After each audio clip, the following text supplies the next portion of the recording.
21대 대선 이제 일주일 앞으로 다가왔습니다. 시시각각 변하는 선거 이슈 그리고 생생한 현장의 목소리 전해드리는 대선 상황실 시작합니다. 먼저 오늘의 레이스입니다. 오늘 후보들 동선은 저녁에 있을 대선 전 마지막 TV 토론에 맞춰진 모습입니다.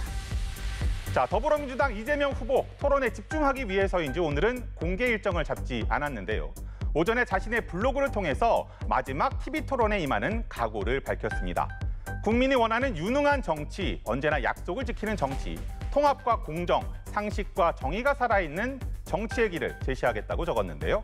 진짜 대한민국을 향한 자신의 비전과 진정성을 토론에서 확인하게 될 것이라며 자신감을 드러냈습니다.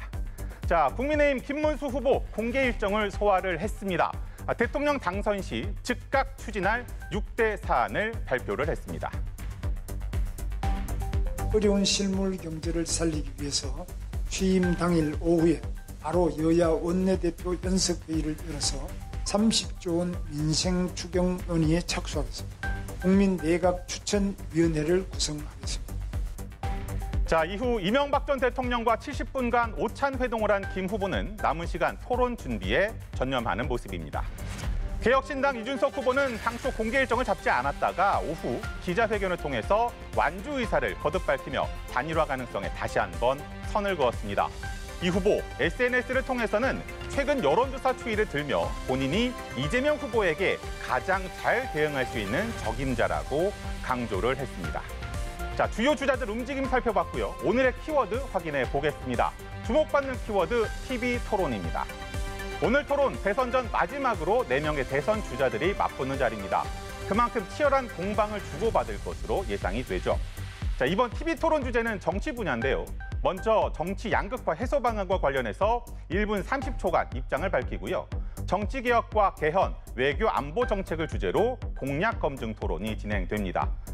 개헌과 관련해서 이재명 후보는 4년 연임제, 김문수, 이준석 후보는 4년 중임제를 내놓은 바 있고요.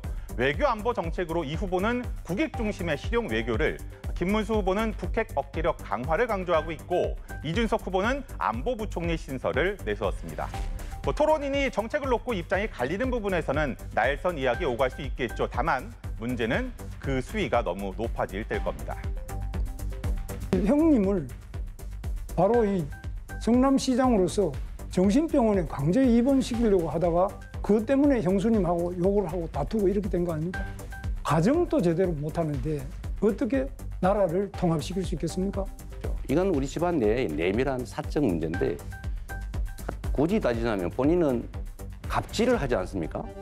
그 소방관한테 전화해서 나도 김문수인데 어쩌라는 거예요? 그렇게 권력을 남용하면 안 된다는 말씀을 드리면서 정책 대결과 토론은 사라지고 네거티브 공세만 남았다. 토론이 끝나면 늘상 언론에서 하는 말이죠. 오늘만큼은 공세의 관역을 정책에 맞추면 어떨까요? 가뜩이나 공약집도 늦게 나왔는데 국민들도 대통령 후보들이 그리는 미래 청사진이 무엇인진 알아야 하지 않겠습니까? 자, 마지막으로 민심 향방 가늠해 볼 수 있는 오늘의 레이더 살펴봅니다. 중앙일보 의뢰로 오늘 나온 갤럽 여론조사 결과입니다. 대선 후보 지지도 조사에서 민주당 이재명 후보가 49%, 국민의힘 김문수 후보는 35%, 개혁신당 이준석 후보는 11%로 나타났습니다. 지역별 지지율 살펴보죠. 이재명 후보가 서울 46%, 인천, 경기 52%, 수도권에서 50% 안팎의 지지를 받았고요.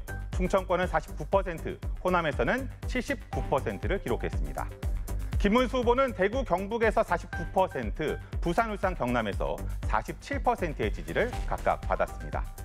단일화를 전제로 한 가상 양자 대결에서는 이재명 후보가 52%, 김문수 후보는 42%로 집계가 됐고요.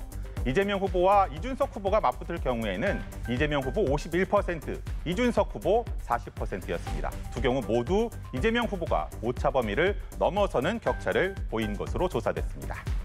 자, 내일부터 실시되는 대선 여론조사는 선거 당일까지 공표가 금지가 됩니다. 말 그대로 깜깜이 선거 기간이 되는 거죠.